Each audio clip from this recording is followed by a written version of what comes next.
The Dark type made its Pokemon World debut in Generation 2 to become the ultimate check to Psychic types, while also providing another strength against Ghost types. Generation 9 saw new Dark types take over the scene, like Lokix, Mabosstiff, Meowscarada, and even Generation 5 veteran Bisharp got a brand new evolution. I look to put all of this together in this Pokemon Violet Monotype run for fun using only Dark types. Hi there, JKS Plays here, wanting to wish every single one of you viewing this a very happy new year in 2025. Even though this is not a hardcore Nuzlocke, I will try to make this as fun and challenging for me as the player, as well as interesting and enjoyable for you as the viewer. Here are all the ground rules I set in place, which will also be explained in full down below in the description. And with that out of the way, let's get this thing started. The end of 2024 saw the rise of me doing 5 Monotype runs for fun in Pokemon Scarlet and Violet, covering Ghost, Dragon, Fairy, Fighting, and Electric types, and I have another one coming soon in Pokemon Scarlet using only Psychic types. For this Violet Dark run, I'm using the male avatar, and I also get to use the starter this time, Sprigatito, but will not be used until level 36 when it evolves into Meowscarada to gain the additional Dark typing. Unfortunately, the Sprigatito I got at the start of this run had the modest nature, and as everyone knows, Meowscarada's best attacks are mainly physical, even though you could set it up as a mixed attacker. After I got the Tera Orb from Nemona, I was able to get the ground lines for all 3 major stories, and it was time to yet again start another treasure hunt in the Uva Academy.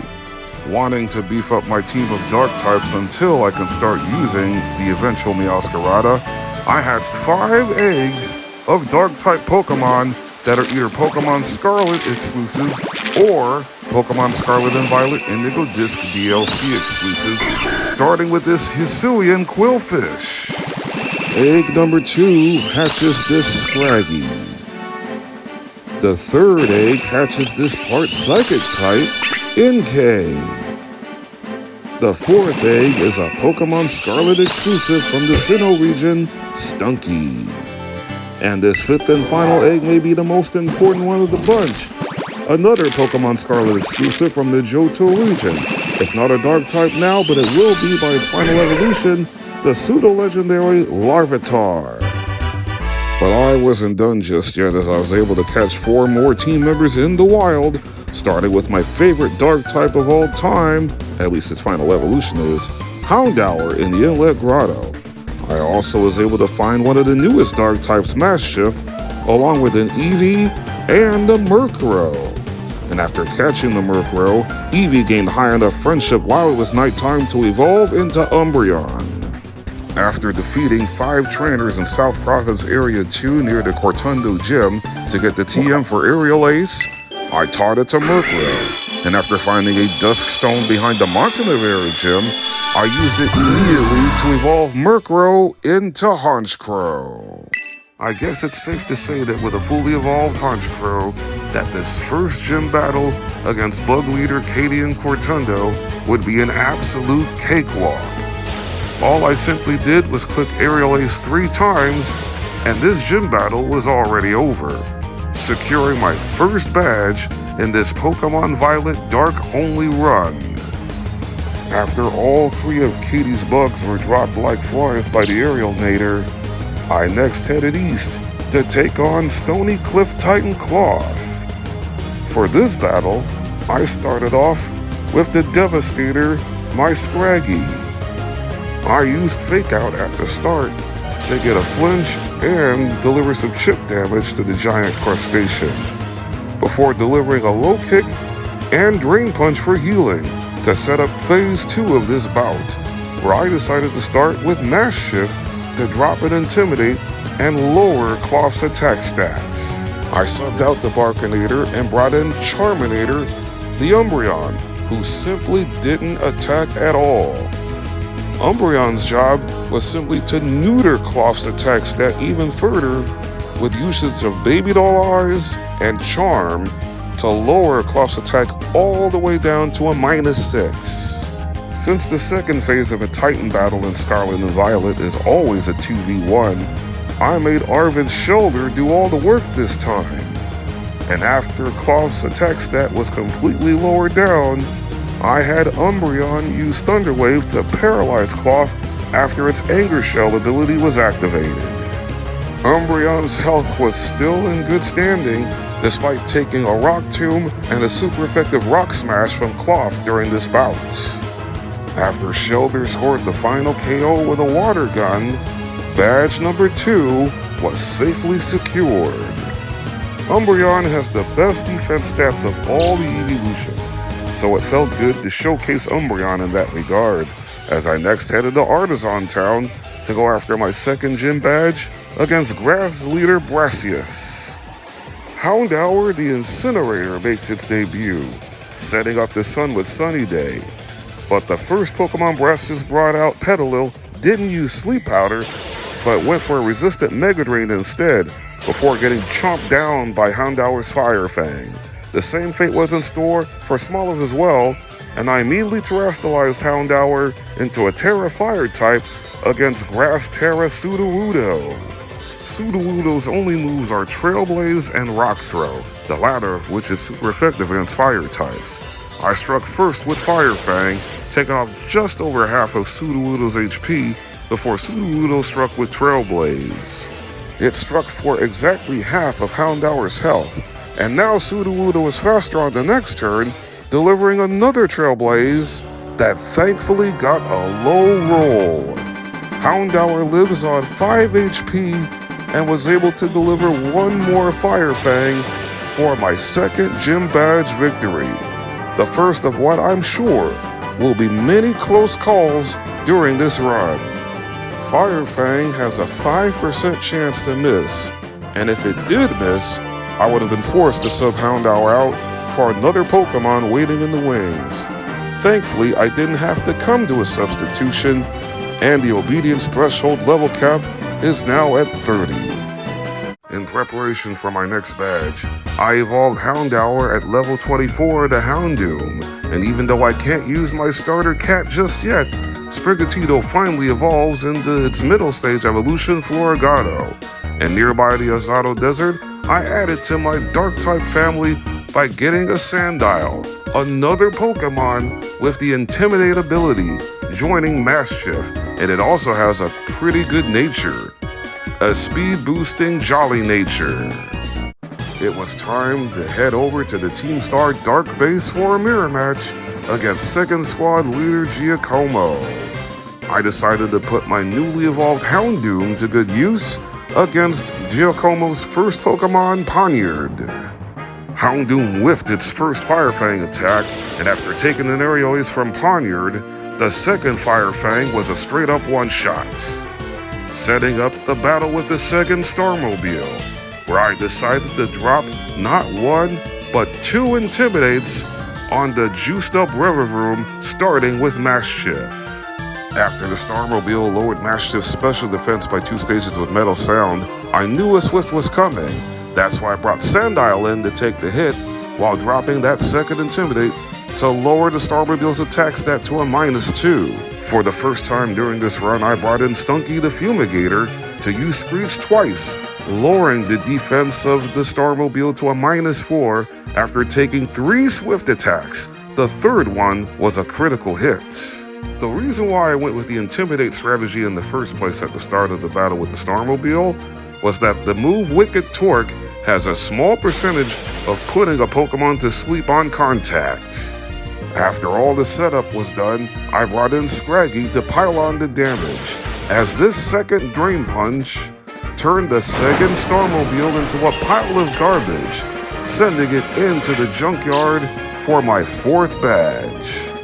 I then left Paldea for a while, pressing onward to the land of Kitakami for the hidden treasure of Area Zero Part 1, the Teal Mask DLC, in search of more valuable TMs and 3 more members to my Dark type family.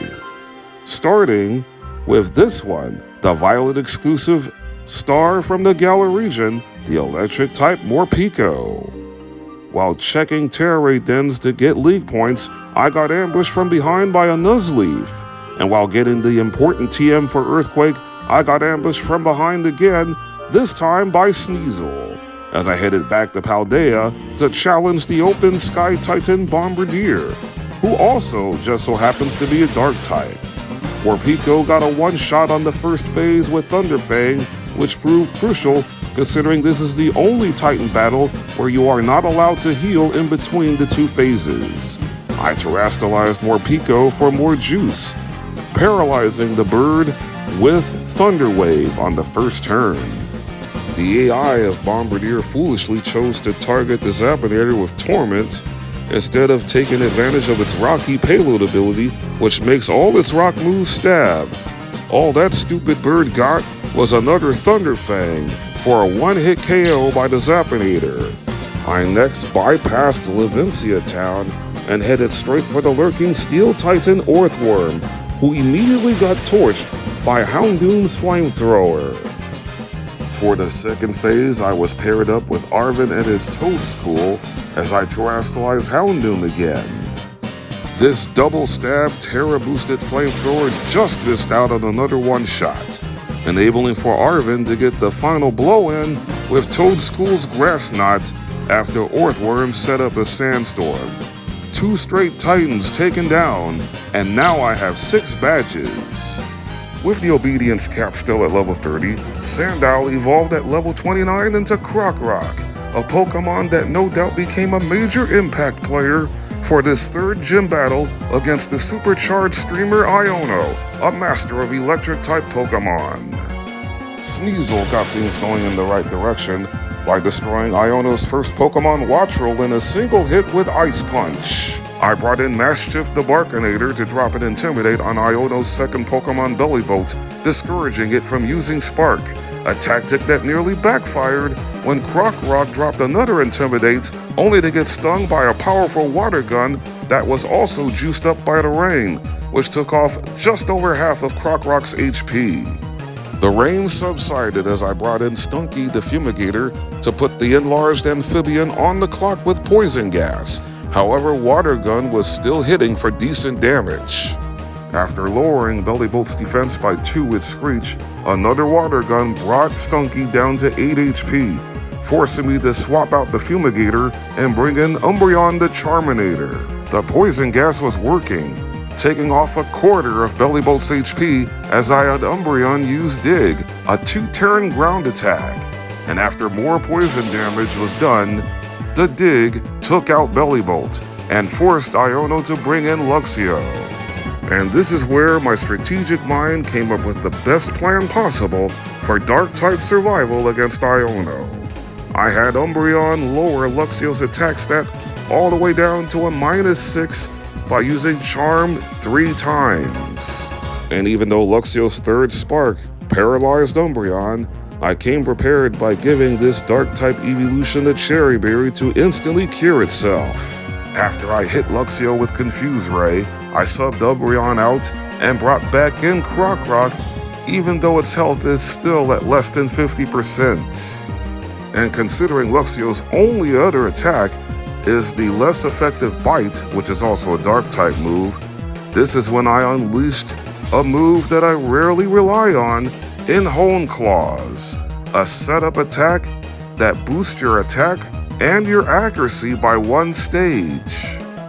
Even a critical hit bite from Luxio didn't do much damage, as I was able to set up Krokorok's attack and accuracy all the way to +6. The only way this devious strategy could blow up in my face is if half of Luxio's bite attacks landed a crit, and so far only 1 of the bite attacks landed a critical hit, leaving Krokorok down eventually to 14 HP, and that's when I had the Krokornator go on a Power Trip. Power Trip is a Dark-type physical attack that usually has a base power of 20, but gains 20 power each for every increased stat stage. With Power Trip now clocked in at a power of 260, Luxio and Electric Tera Mismagius were absolutely decimated. Now my badge count is up to 7 and the obedience level cap is now at 35 as I headed next door to the Team Star Fire base going up against the Shutter Squad leader Mela. The versatility of Umbreon the Charminator is about to be on full display after shutting down Torkoal's drought ability with Rain Dance. I taught Umbreon a TM I found while in Kitakami, Weather Ball, which is normally a normal type attack that becomes a water type attack in rain, or a fire type attack in the sun, or a rock type attack in the sandstorm. 2 Weather Balls powered up by the rain took out Torkoal, setting up a duel with the Shutter Starmobile. Weather Ball also becomes an ice type move if it's hailing or snowing, and the power doubles from 50 to 100 during any type of weather except for strong winds.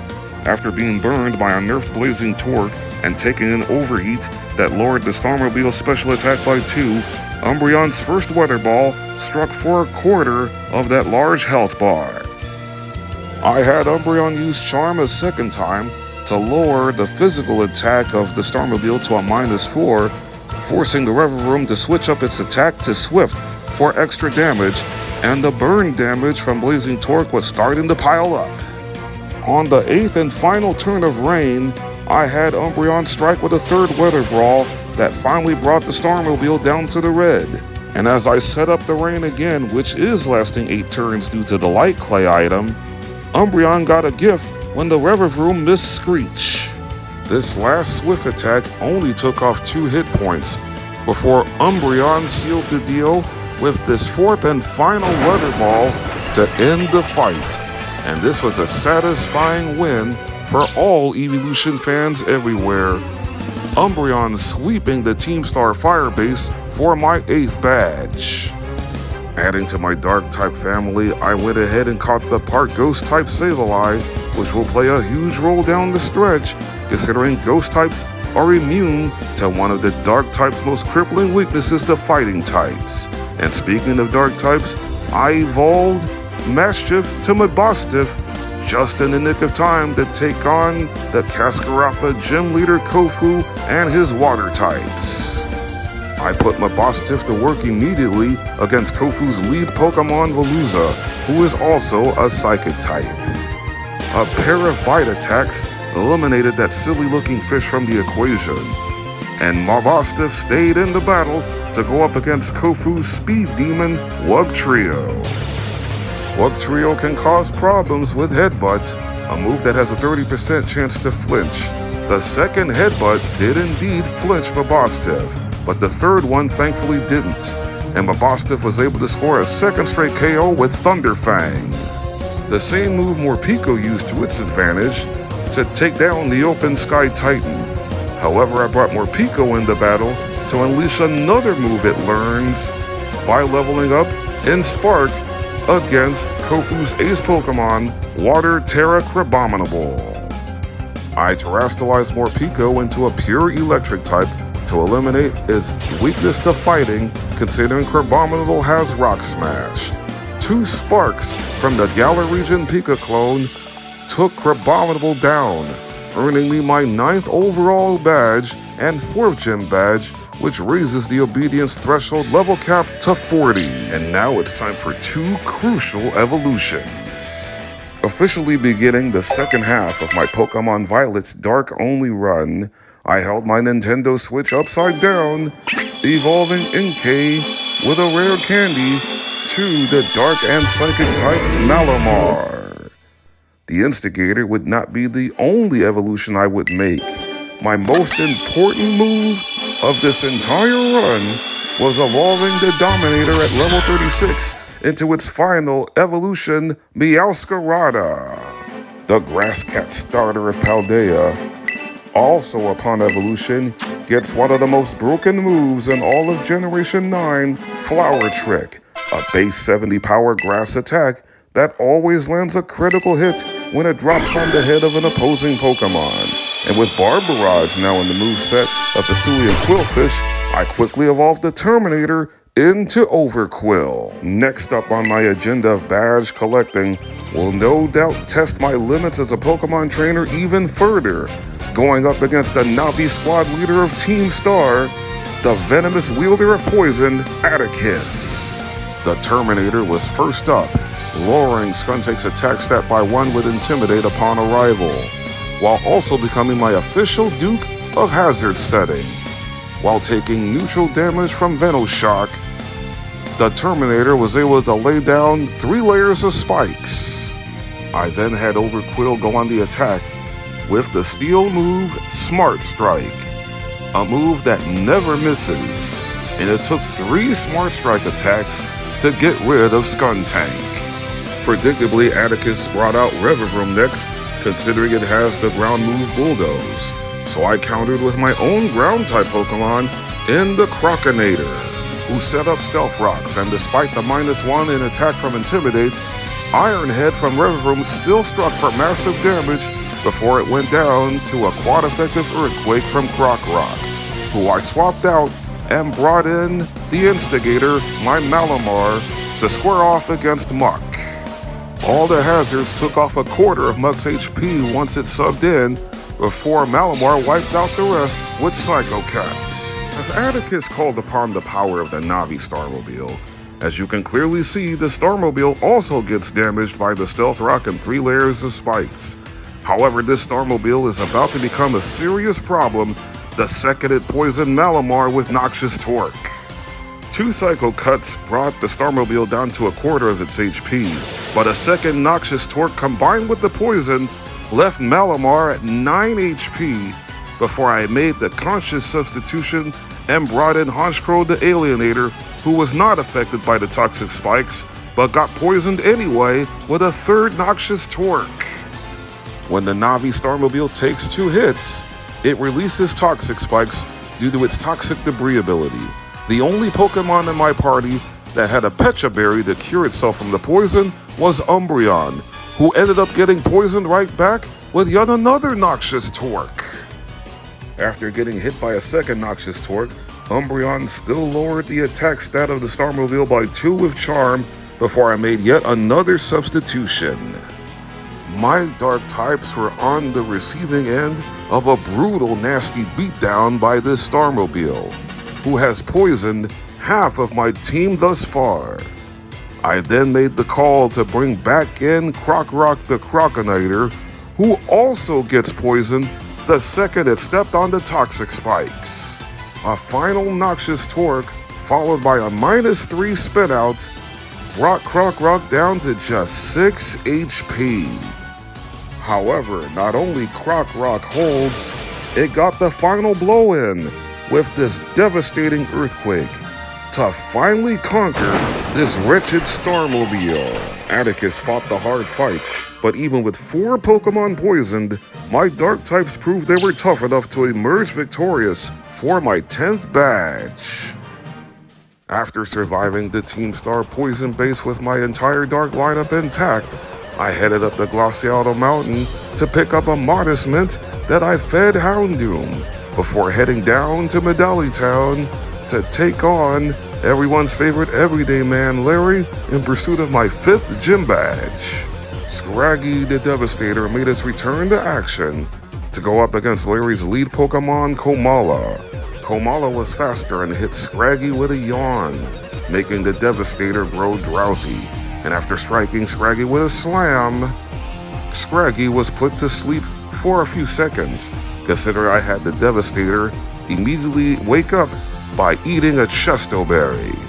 Komala hit Yawn again, but I still set up the defense of Scraggy along with its attack to a +3 each with a 3rd Bulk Up, before wiping out Komala with a 1-hit KO Drain Punch, being put to sleep again, and getting a Moxie boost, which now means that Scraggy is at a +4 in his attack stat, as Larry brought out his second Pokemon, the Dunsparce. Scraggy stayed snoozing for 3 consecutive turns, as the Dunsparce missed a drill run before connecting on 2 straight hyper drills.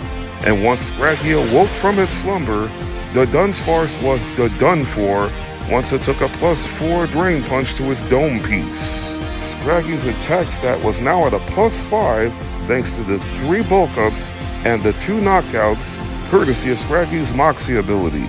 The attack stat got lower the stage once Larry's ace normal Terrastar Raptor came into play with its Intimidate ability.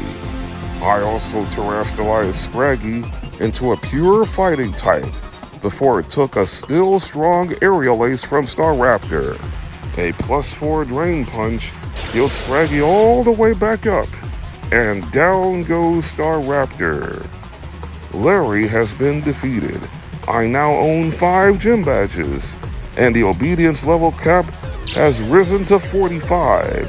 Now an owner of 11 overall badges, I made 4 crucial evolutions to my Dark-type family as Scraggy evolves into Scrafty, Crockrock evolves into Crocodile, Larvitar evolves into Pupitar, still not a Dark-type just yet, and Stunky evolves into Skuntank. And for a 5th evolution, I evolved Sneasel during nighttime while holding a Razor Claw to evolve into Weavile. Now it was time for the Dark type's most favorable matchups, starting with the double battle against Ghost Gym Leader Rhyme in Montenevera Town. I was not playing around as I led off with Crocodile and Overquill, which both had the Intimidate ability, lowering the attack stats of both Mimikyu and Banette by 2 stages. Crocodile then sunk its teeth into Banette with Crunch for the 1-hit knockout, while a bite from Overquill broke the disguise of Mimikyu, and by virtue of getting rid of Banette on the first turn, both my Pokemon got a boost to their attack and special attack stats. Rhyme carelessly had Mimikyu set up a light screen against 2 physical attackers before she brought out her 3rd Pokemon, Houndstone.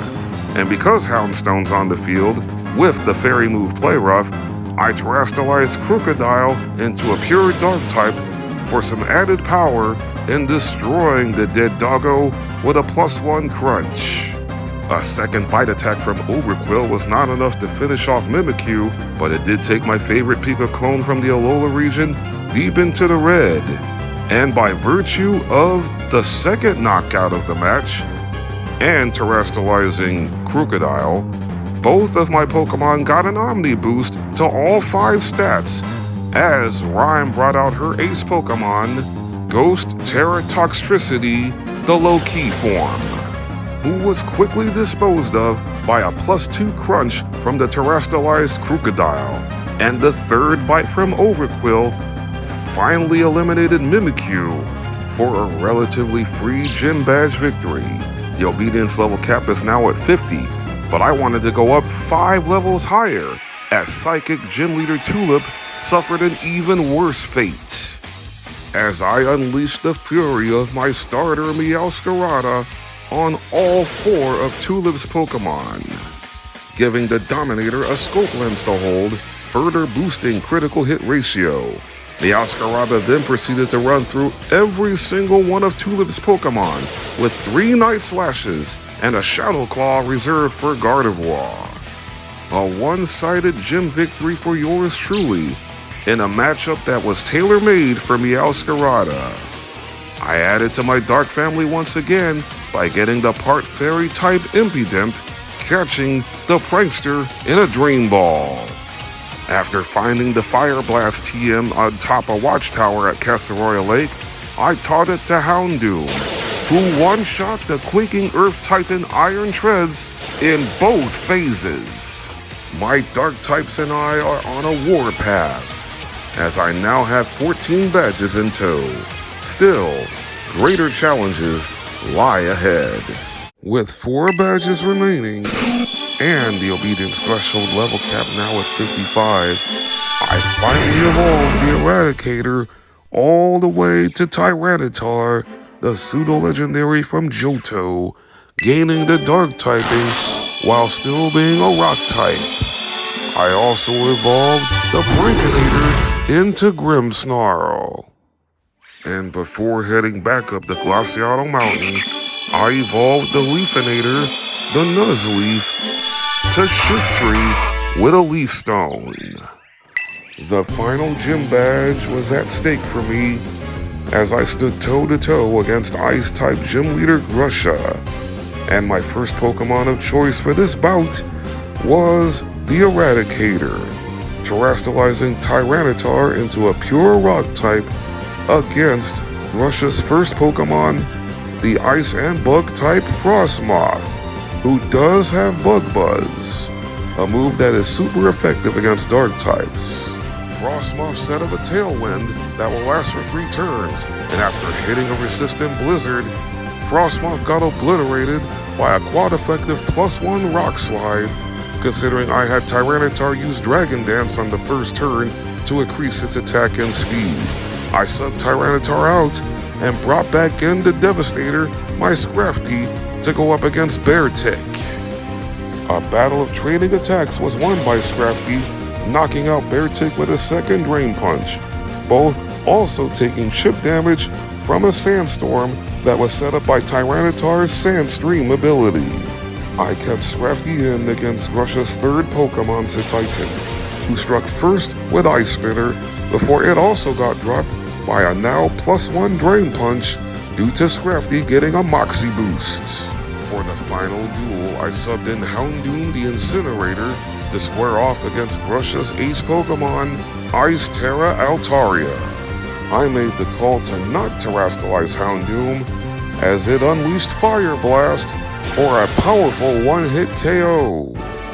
My Dark types had done it again, as I now am the proud owner of all 8 Paldea region gym badges, maxing out the Obedience Threshold level cap, which I will freeze at level 75 as per my Monotype Run for Fun rules.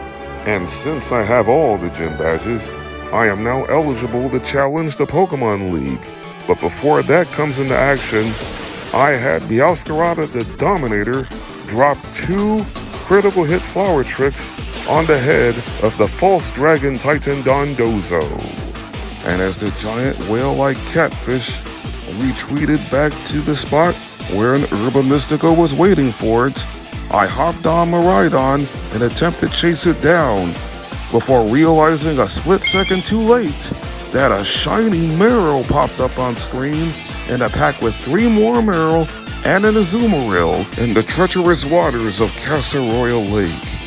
Now for the second phase against Dondozo, it was more of the same, except I terrestrialized Meowscarada into a pure grass type, with little help from Arven's Greedent, who got confused by Dondozo's Water Pulse and hit itself in its confusion. Meowscarada was once again marvelous, as 2 more flower tricks scored the inevitable victory over the false dragon Titan, setting the stage for the third phase against the real dragon Titan Tatsugiri.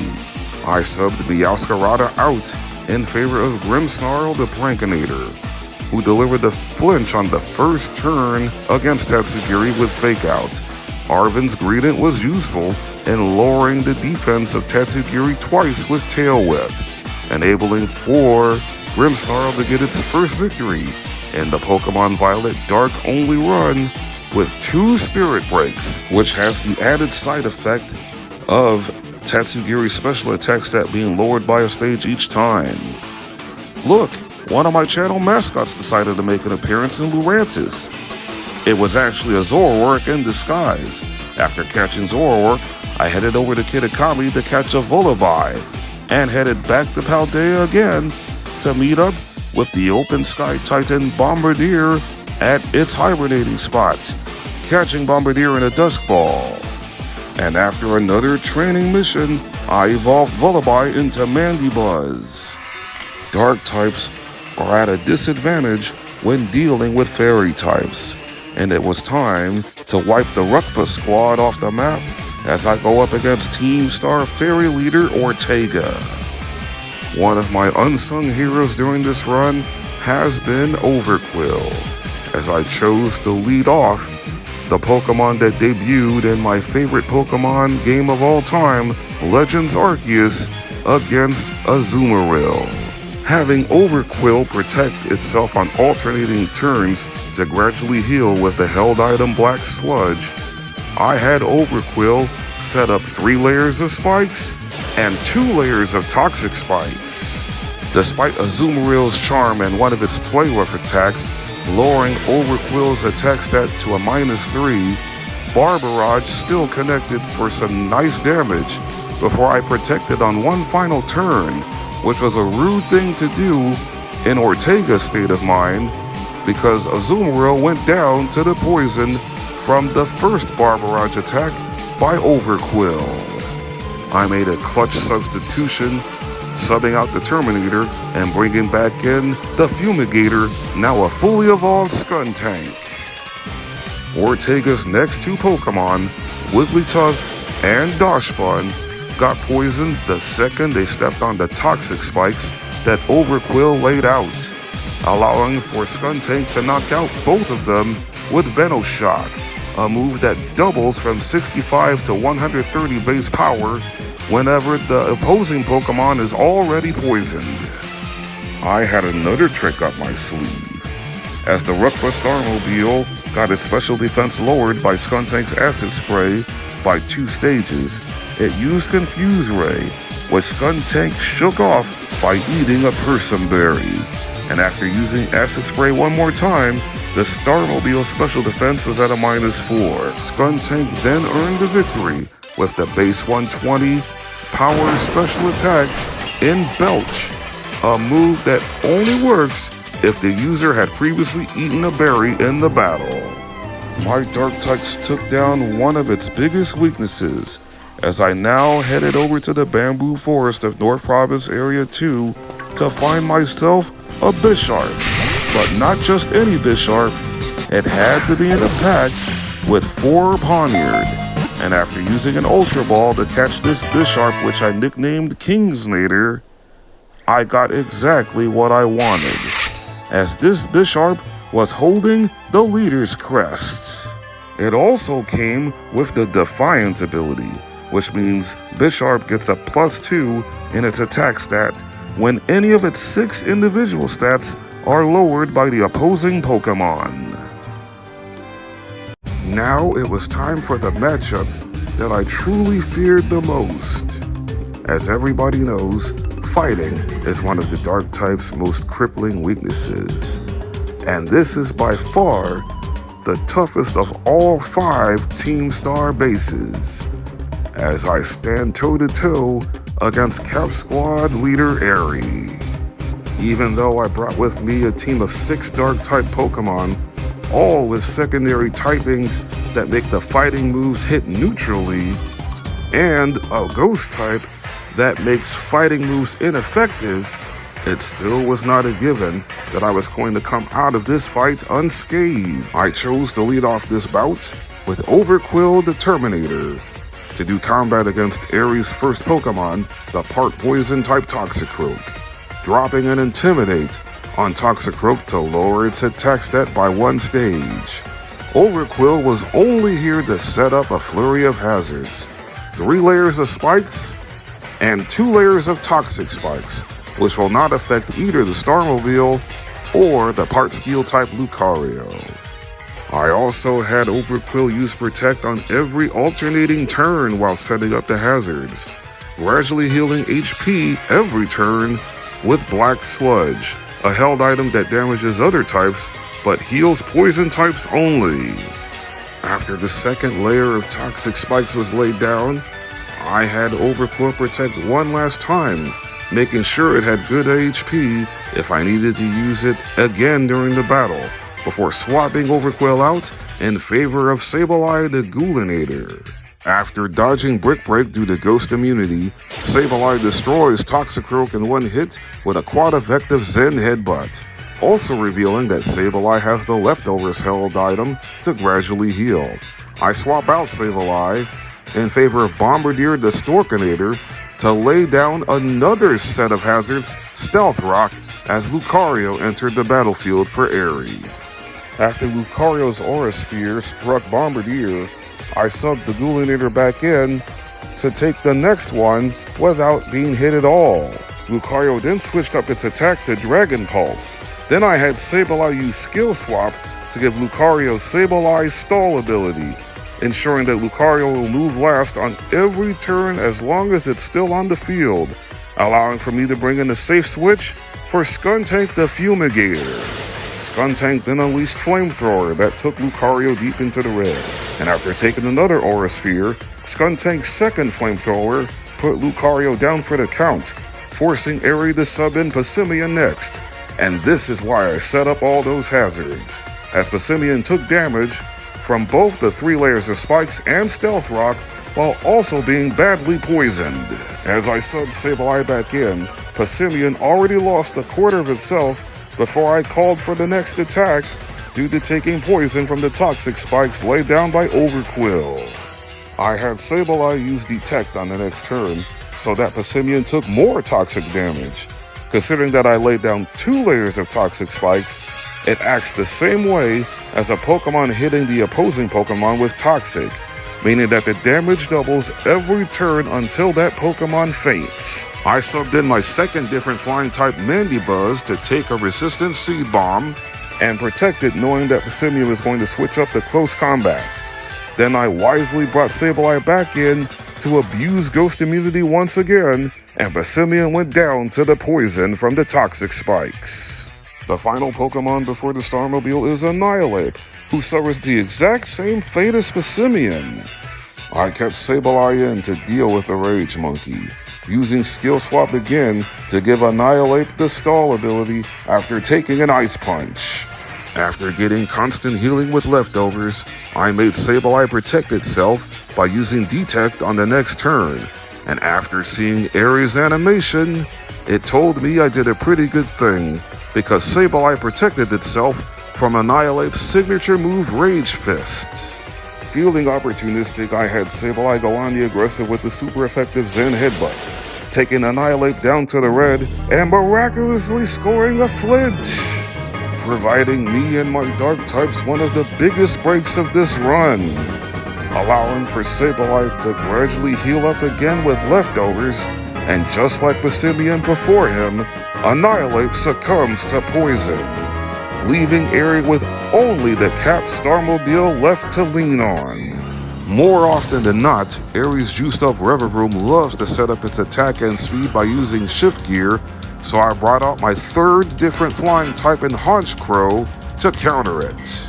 A second Shift Gear put the Revavroom to +4 in speed and +2 in attack, which all got negated the second I had the Aerialator use Haze, eliminating all stat changes on the field. That clutch usage of Haze forced Eri to have the Stormobile set up its speed and attack again for a third straight turn, giving Honchkrow a free attack with Air Slash, which struck for massive damage. The Stormobile's Combat Torque hit even harder and even paralyzed Honchkrow, but Honchkrow was able to break through paralysis and use Haze again. Eri called for Shift Gear a 4th time, enabling for Honchkrow to sneak in one more Air Slash that took the Cap Starmobile deep into the red. Honchkrow was not going to survive another Combat Torque, so I brought back in Sableye the Ghoulinator to put on the finishing touch, as Eri got greedy and went for Shift Gear a 5th time. And it all comes down to Sableye reeling in one final 90% accurate Zen Headbutt. An absolute miracle. It can be done. Dark types can beat fighting types without suffering a single loss, securing what is without question my most hard-earned badge of this Pokemon Violet Dark only run. Now with the full total of 18 badges and a special gift from Eri being the TM for close combat, I can now start preparing for the endgame, even though my team of 6 was completely beaten up. But we survived and thrived. still feeling a bit perturbed by my shiny Meryl fail, even though Meryl is the complete opposite of what Dark-type Pokemon is all about.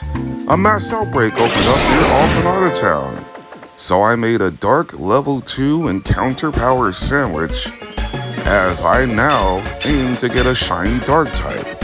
In this case, it's the part Bug-type Low-Kicks, which evolves at level 24 from Nimble, gaining the Dark typing upon evolution.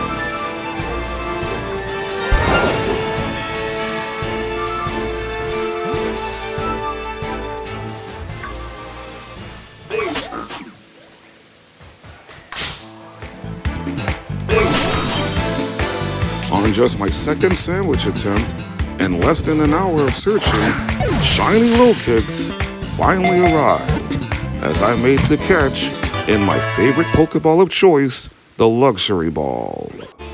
The addition of Low-Kicks gives me another viable option for the final battles that is to come, as I aim to complete all 3 major storylines, Starfall Street, Victory Road, and the Path of Legends, which was the battle I was going to target first when I battled Arven at the Pokopath Lighthouse. This shiny Low-Kicks came with the careful nature, but the more additions the better. I went to Kitakami for the final time to catch a Poochyena, headed back up Glaciato Mountain to catch a Spiritomb. Then heading back over to the Bamboo Forest, I had Bisharp holding the leader's crest, knock out 3-leader Bisharp in a row to evolve Bisharp into the Gen 9 evolution King Gambit. One more training mission evolves the Wolfinator into Mightyena, giving me 4 Dark types with the Intimidate ability, as I headed down to the Pokopath Lighthouse to finish the Path of Legends story. I leveled up all my Dark-type Pokemon to level 65 for the final home stretch. 2 Brick Breaks from Scrafty got rid of Greedent. An Earthquake Brick Break combination from Crocodile eliminated Garganacl. Weavile destroyed Toedscruel with a quad-effective Ice Spinner. Scovillain was done for by a Barbarage from Overquill, and Morpeko zapped Cloyster with a Thunderbolt, leaving Arven with his precious Mabosstiff left.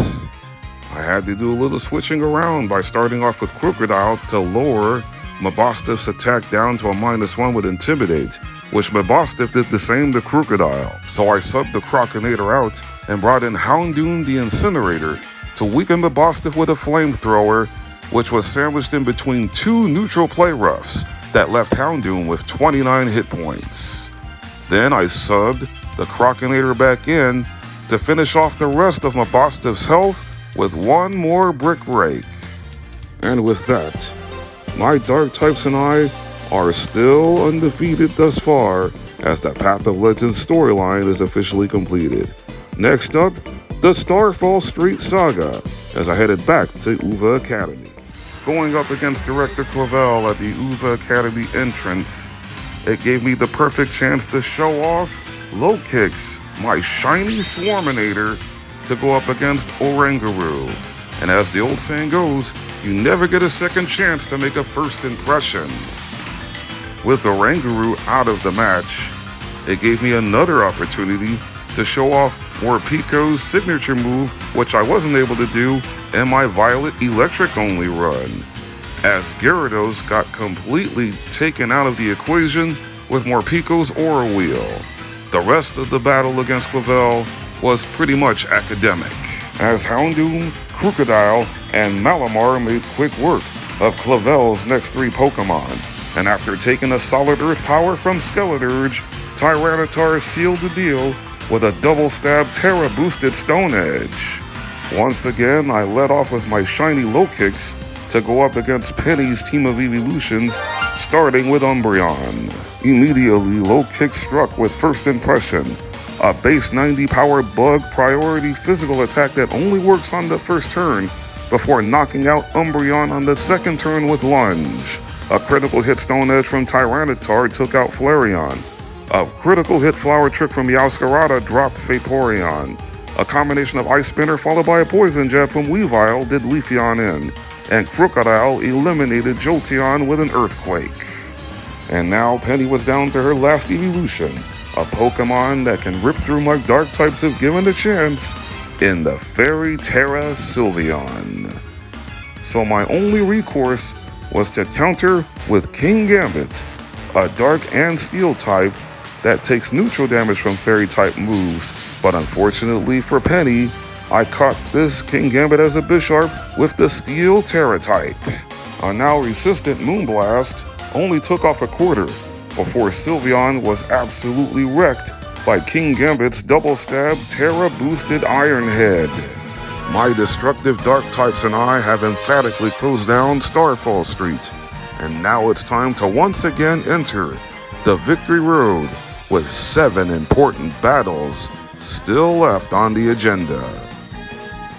Heading over to the Pokemon League, my Dark-type Pokemon ensemble and I have been a seemingly unstoppable force, but all 4 members of the Paldea Regional Elite Four all have dangerous Pokemon that can put a serious dent in my plans of trying to complete this Pokemon Violet Dark-only run completely deathless, as my first opponent is Rika, a master of Ground-type Pokemon. Unfortunately for her, I have a Pokemon that can rip right through just about all of Rika's team members, with the first one being the Water and Ground-type Whiscash, who, by the way, is only weak to Grass 4 times worth. So that's why I let Meowscarada handle business early with a quad-effective critical hit Flower Trick. And now that Camerupt is going to come out second, the part Fire type, I had Meowscarada pivot out with U-turn to bring in Tyranitar the Eradicator, who got struck with Yawn on the first turn. After putting up the Stealth Rocks, Camerupt inexplicably used Yawn again, and Tyranitar woke up from its slumber by eating a Chesto Berry before getting rid of Camerupt with an Earthquake. The reason for the Stealth Rocks was to break the sturdy of Rika's third Pokemon, Donphan, and now that the elephant took damage upon entry, it allowed for Meowscarada to just breeze through the rest of this bout, eliminating Donphan, Dugtrio, and Ground Tera Clodsire, all with Flower Tricks. Rika tried to delay the inevitable when Clodsire protected itself on the first turn against Meowscarada, before the Flower Trick on the second turn took Clodsire out. Up next in the Elite Four is the steel-loving type Poppy, whose lead Pokemon Copperajah was no match for Houndoom and this destructive Fire Blast. Poppy then summoned in Bronzong that has Earthquake, so I countered with my own ground type, Crocodile the Crocinator. The first attack was a crunch that delivered a defense drop, just missing a one-shot. Then after taking an Iron Head, Bronzong was taken out by a second crunch. I subbed out the Crocinator and brought in Morpeko the Zappinator to deal with Corviknight. The Aura Wheel was quick to deliver a shocking experience for the Steely Bird, wiping out Corviknight on the first hit, and as Morpeko switched to Hangry mode, I subbed out the Zappinator and brought back in the Crocinator to deal with Magnezone. A quad-effective Earthquake brought the bucket of bolts down to its sturdy, and then a Brick Break not only finished Magnezone off, it broke the light screen that Magnezone set up. Getting rid of the light screen was important because it shortens the damage by 50% done by special attacks, as Poppy called upon her ace Pokemon, Steel Tera Tinkaton, as I brought back out Houndoom the Incinerator, as both Poppy and I terastallized our Pokemon. Normally, Tinkaton is speedy, but I was a few levels up on Tinkaton, who immediately got one-shot by Houndoom's Flamethrower. My Dark types effortlessly defeated the first 2 members of the Paldea Elite Four without even a scratch, but 2 threats lurked on the horizon against the third member of the Elite Four, Larry. After Weavile sent Trophius packing with this quad-effective Ice Spinner, I kept Weavile in, which seemed like a bad move when Larry brought out Staraptor. Knowing that a close combat was on the way, I had Sableye sub in to soak it in, before getting struck by a powerful Brave Bird from Staraptor, who still suffered recoil damage. I had Sableye use Skill Swap to give Staraptor the Stall ability and steal Staraptor's ability, which dropped an Intimidate on the Sinnoh regional bird. From there, it was all up to the Chillinator. After taking a -1 Brave Bird that still struck for a third of Weavile's health, Staraptor, Altaria, Pom-Pom style Oricorio, and Flying Tera from Lego all went down to super effective Ice Spinners, which was also quite effective on Altaria, which is also a part Dragon type. And speaking of dragons, that is the Pokemon type that the fourth member of the Elite Four, Hassel, is a master of. So I stuck with Weavile to take care of Noivern on the first turn with another quite effective Ice Spinner.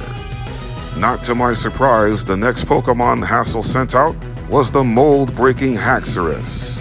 So I decided to bring back out Meowscarada for the first time since the battle with Rika to destroy Haxorus with Play Rough. Out next for Hassel is the part poison type Dragalge who threatens Meowscarada's existence with Sludge Bomb. So I brought the Croconator out to deal with that threat with an Earthquake that took Dragalge out.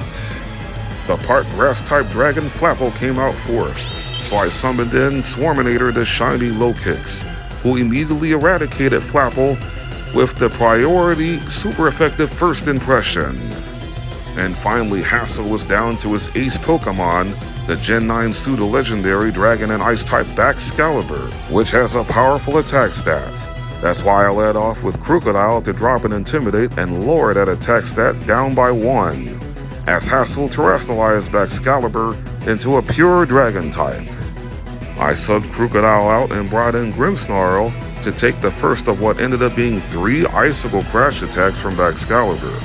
After getting a Fake Out and setting up a Reflect, I dropped a Spirit Break on Baxcalibur as the third Icicle Crash took Grimmsnarl dangerously low, before this second Brick Break secured the victory for my Dark types and I to complete the Paldea Elite Four challenge. My Dark types have been phenomenal throughout their rampage of Paldea, and I chose these 6 to guide me along the way in becoming Paldea Region Champion.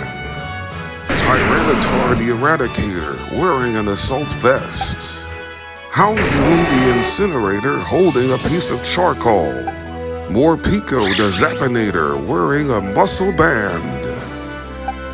Crocodile the Intimidating Croconator wearing a black belt. Weavile the Chillinator holding Never Melt Ice. And my starter Meowscarada the Dominator holding Miracle Seed.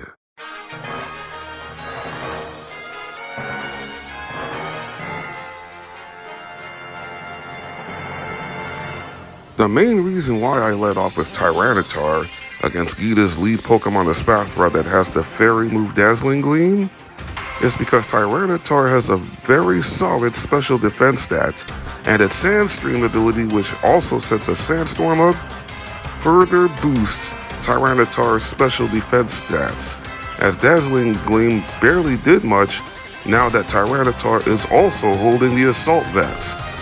Not only that, Espathra cannot handle crunch time when it matters most. Now with the Ostrich gone, Gita summons in Avalugg with a high defense stat, which powers up its Body Press, a fighting type move, which will be quite effective against Tyranitar if I do not sub out and bring in Houndoom to take advantage of Avalugg's pitiful special defense stats.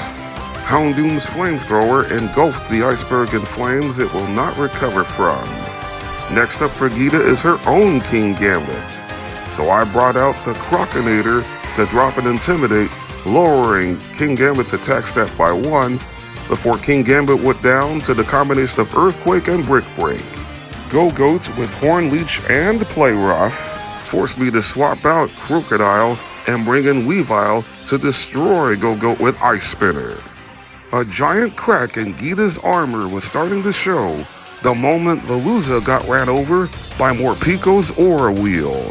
And as Morpeko switched to Hangry mode, the final Pokemon left for Gita is Rock Terra Glamora. So who better than Meowscarada to be the one to deliver the final championship-clinching knockout attack? I convincingly made sure victory was not going to escape my grip by terrestrializing the first Pokemon I chose for this Pokemon Violet Dark only run. Glimmora, also being a poison type, can ruin Meowscarada's day with a deadly sludge wave. But not even Glimmora or Geeta can withstand Meowscarada's flower power.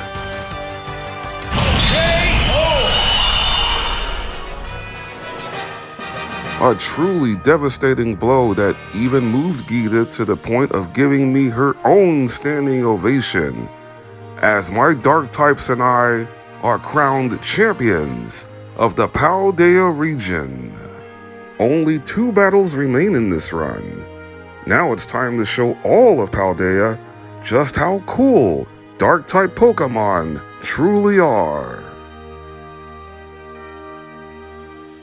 I did not make any changes from my champion team against Geeta as I squared off for the final time against Nemona, my battle-loving neighbor and fellow Paldea region champion. As another old saying goes, if it ain't broke, don't fix it. As Meowscarada gained the early upper hand for my team with a devastating flower trick that got rid of Nemona's midday Lycanroc.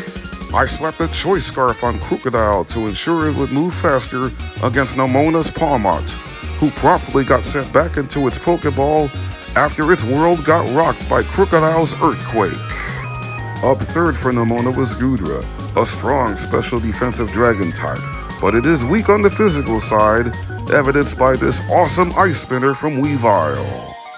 Orthworm came out fourth, so I brought out Houndoom to melt down that slug just like the lurking Steel Titan counterpart earlier in this run with Flamethrower.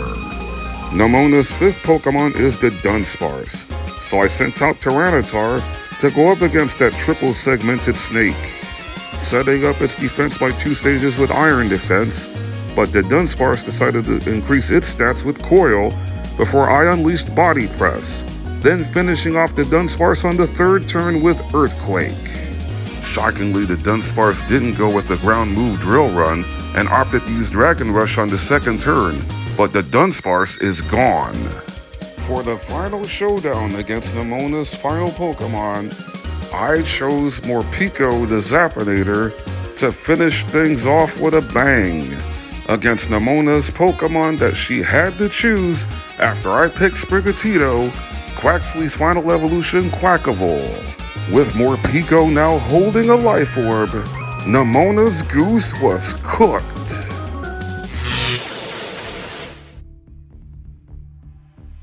Morpeko's final Wild Charge pulled the plug on Quackavole and overwhelmed Nemona as I became the ultimate champion of the Paldea region.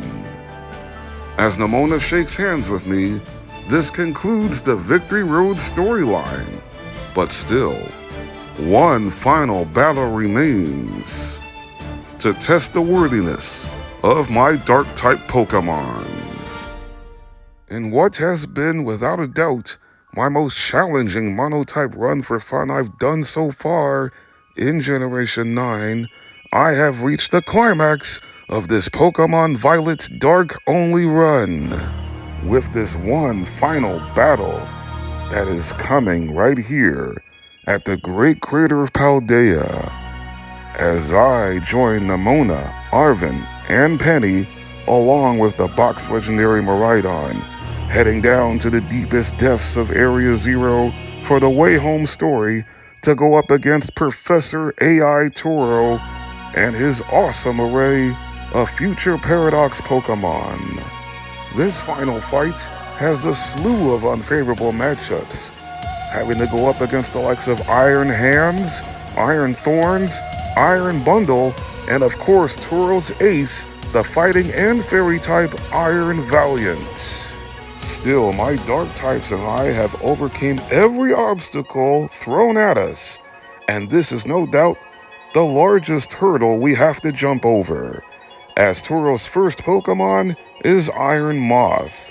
My first Pokemon of choice is the Crocodile, the Crocodile, making sure it would strike first by holding a Choice Scarf to destroy Iron Moth, the part fire poison type, with a quad effective Earthquake. The first battle for my Dark types was won, but the war is only beginning as Toro immediately brought the electric fighting future Hariyama Iron Hands. My best counter in taking Iron Hands down is by slowing it down with the Dark Psychic type, the Instigator, my Malamar. Iron Hands got the first blow in with a priority fake-out, which also flinched Malamar, who outsped on the second turn in putting the hands to sleep with Hypnosis, a status move that's only 60% accurate. I then had Malamar chip away with Psycho Cut, a move that normally has a heightened chance at a critical hit, and I tried to increase that ratio by having Malamar hold the scope lens. It didn't work, but Iron Hands slept the second turn and was never able to recover after being knocked out by a third Psycho Cut. I swapped out Malamar and brought back in the Crocinator to finish off Iron Thorns in short order with another quad-effective Earthquake, considering the futuristic Tyranitar is a rock and electric type. My pride and joy for this run came out next, as the first Pokemon that started my journey with me, Meowscarada the Dominator, comes out to stand toe-to-toe with Toro's next Pokemon, Iron Bundle, who never got a chance to make a move, as a flower trick from Meowscarada dropped Iron Bundle and this match on its head, as my Dark types were building momentum, thanks to the flower trick that is a guaranteed critical hit. The penultimate Pokemon for AI Toro is Iron Jugless, who threatened Meowscarada with Flamethrower. So I brought out one of my unsung heroes in Zappinator the Morpeko, striking hard with its signature move Aura Wheel that left the Jugless down to a slither of its health before retaliating with a critical hit Flamethrower, which would have easily knocked Meowscarada out if I kept it in the battle. Now the Aura Wheel becomes a Dark-type move due to Morpeko's Hunger Switch ability, switching Morpeko to Hangry mode. But I made sure Morpeko had Ice Fang in its moveset, using one Ice Fang to get rid of Iron Jugless, setting the stage for the final battle of this final fight against Toro's final Pokemon, which is the Fighting Fairy type Iron Valiant.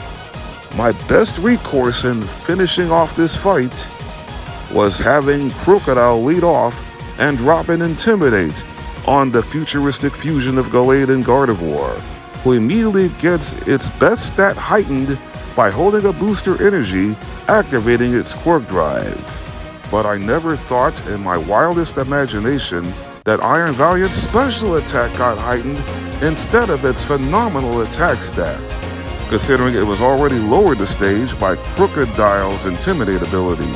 But the point I'm making here is that all four of Iron Valiant's attacks are physical, being Poison Jab, Brick Break, Spirit Break, and Psycho Cut. I promptly swapped out Crocodile and brought in Sableye the Ghoulinator, terrestrializing Sableye into a Tera Ghost type to get rid of its only weakness to Fairy. After dodging the Brick Break meant for Crocodile due to Ghost immunity, I had Sableye use Fake Out to get a flinch on the first turn and Detect It on the second turn to bait out Spirit Break. After taking a Spirit Break on the third turn, I had Sableye cruelly use Disable, which allowed for me to not worry about that move for the next 4 turns. I made one final substitution for this bout and bringing in Grimmsnarl the Prankinator, who also has the priority Fake Out to flinch Iron Valiant a second time. Also to show off its Dark-type immunity to Psycho Cut, which would have knocked out Sableye. After taking a Poison Jab, which thankfully didn't land a status condition or give the Valiant a second crit, Grimmsnarl struck back with Spirit Break, which just fell short of the KO. But it also lowered Iron Valiant's special attack another stage. Valiant retaliated with a neutral Brick Break before Grimmsnarl permanently sealed the Valiant's fate with a Draining Kiss. This improbable run is over, and somehow I managed to beat Pokemon Violet using only Dark types without suffering a single loss of a Pokemon. This Monotype run for fun had some grueling battles, especially in the second half of this run. None more taxing than the Team Star fighting base for my 18th and final badge. I sincerely hope I prove to everybody who watched this that the Dark typing deserves to be among the best of all 18 Pokemon battle types. To all of you who took on this thrilling ride with me and enjoyed it from start to finish, I sincerely thank you from the bottom of my heart. If you love content like this, be sure to leave a like. And if you are a newcomer to this channel, please be sure to click on the subscribe button, because every subscription tells me that I am doing something right and will inspire me to want to make even more gaming content, regardless if it's Pokemon or another game I like to play. Houndoom is still my favorite Dark type, but Meowscarada has definitely grown on me ever since the start of Scarlet and Violet, rapidly becoming my new favorite Dark type, and no doubt my favorite of all the Paldean starter Pokemon. I also want to give a shout out to these Dark types that make this deathless run possible, like Sableye, Malamar, Honchkrow, and Crocodile. Thank you again for watching, my treasured friends, and let me know in the comment section below who your favorite Dark type Pokemon is. As always, take care, God bless you all, and keep on shining.